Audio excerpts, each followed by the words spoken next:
Cetatea Neamț, cunoscută în propriu subtitulatura Cetatea Neamțului, este o cetate medievală din Moldova, aflată la marginea de nord-vest a orașului Târgu Neamț, în nord-estul României.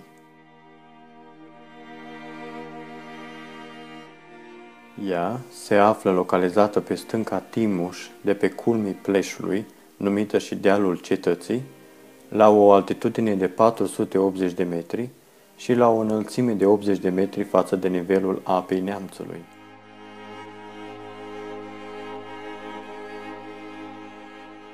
Cetatea Neamț făcea parte din sistemul de fortificații construit în Moldova la sfârșitul secolului al XIV-lea, în momentul apariției pericolului otoman.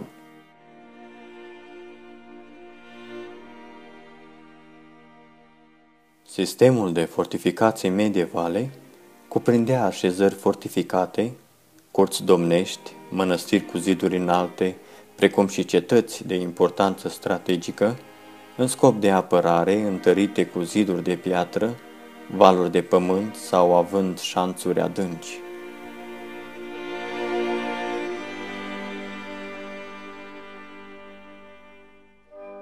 Cetatea a fost construită la sfârșitul secolului al XIV-lea de Petru I, a fost fortificată în secolul al XV-lea de Ștefan cel Mare și apoi distrusă în secolul al XVIII-lea, mai exact în 1718, din ordinul domnitorului Mihai Racoviță.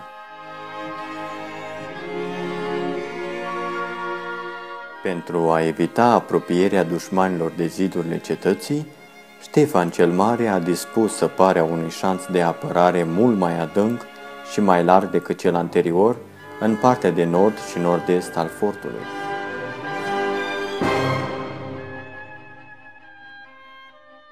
Domnitorul Ștefan cel Mare, care a trăit între anii 1457-1504, a înțeles cel mai bine necesitățile construirii de clădiri fortificate pentru a apăra Principatul Moldovei de atacurile turcilor, tătarilor, ungurilor sau polonilor. El a construit primele mănăstiri fortificate din Moldova și a întărit cetățile existente.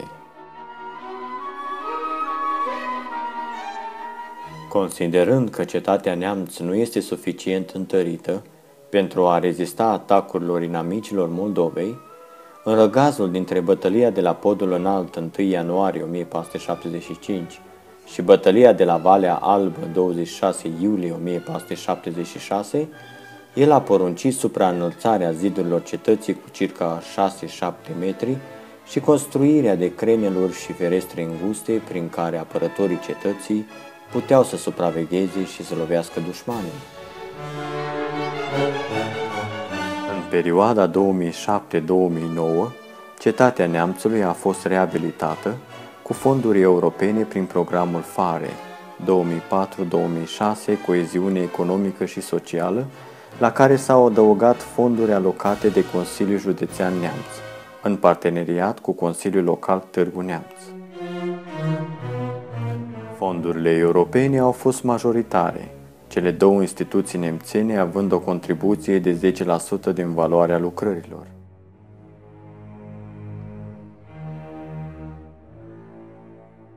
Au fost amenajate 21 de încăperi, printre care sala de sfat și judecată, sala armelor, închisoarea, camere de provizii, sala de mese, paraclisul, etc.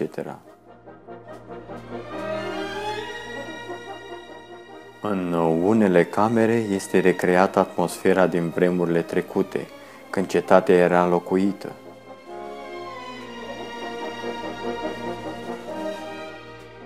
În încăperea ce servea ca închisoare se află 4 manechine, imaginând răufăcători legați cu lanțuri.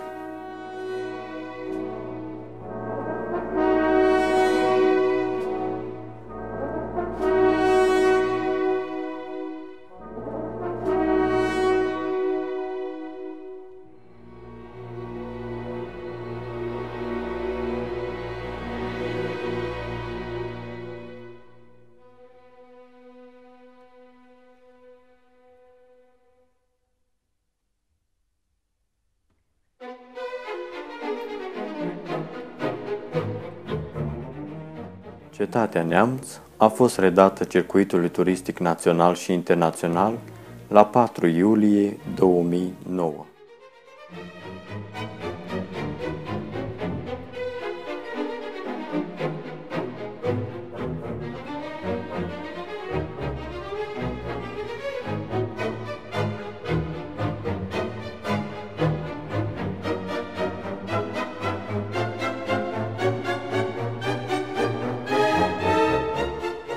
În lunile de după deschidere, fortăreața a fost vizitată zilnic de circa 500 de turiști, iar sâmbăta și duminica de aproximativ 2000.